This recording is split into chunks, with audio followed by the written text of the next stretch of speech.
పేరు రావాలని ఎప్పుడు ఆశించాల. సో నన్ను ఎలా పెంచారు మా ఇంట్లో అంటే మీరు ఆశ్చర్యపోతారు. మొన్న నా friend Anand Sai TTD board సభ్యుడిగా నియమితులయ్యారు. అతను చెప్తా ఉన్నాడు నాకు ఈ మధ్యన, నన్ను ఎలా పెంచారంటే మా ఇంట్లో అతని ఆనంద్ సాయి మాటల్లో, చిన్న తంబి అని తమిళ సినిమా ఉంటుంది, మన తెలుగులో చంటి అని సినిమా తీశారు. చిన్న తంబి కదా అవునా? అందులో హీరోయిన్ ఎలా పెంచుతారు ఇంట్లో నుంచి బయటికి వెళ్లకుండా,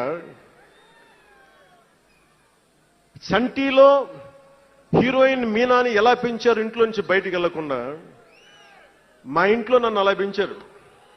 వీడి బయటికి వెళ్తే ఏమైపోతాడో, సున్నితమైన వ్యక్తి, వీడికి ఆస్తమా ఉంది, వీడికి ఇలాంటి పరిస్థితుల్లో నన్ను ఇంట్లో నుంచి కదలనివ్వకుండా, ఎక్కడికి వెళ్ళనివ్వకుండా, ఎక్కడికన్నా బయటికి వెళ్తే పంపించారు.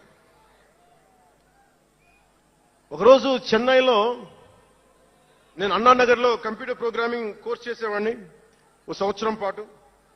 ఆ ప్రోగ్రామ్ ఫైనల్ చేసే పరిస్థితుల్లో టైం 10:30 అయింది, 10:30 రాత్రి. ఇంటికి వెళ్ళడం గంట లేట్ అయింది. అంటే మనం సాయంత్రం 6 గంటలకు వెళ్ళిపోవాలి. ఆ రోజు 10:30కి వెళ్తే చెప్పా పెట్టకుండా, అంటే మన కొంచెం లేట్ అయింది ఎగ్జామ్స్ వల్ల. ఇంటికి వెళ్ళేటప్పటికి ఎలా ఉంది అంటే, ఇంట్లో ఆడపిల్ల వెళ్ళిపోతే ఇల్లు ఎలా ఉంటుందో, 10:30కి నేను ఇంటికి వెళ్తే మా అన్నయ్య షూటింగ్ నుంచి క్యాన్సిల్ చేసుకుని వచ్చేస్తా ఉన్నారు. మా వదిన ఇంట్లో హాల్లో ఉంది, మా నాగబాబు వీధి బయట తిరుగుతూ ఉన్నాడు. మొత్తం అందరూ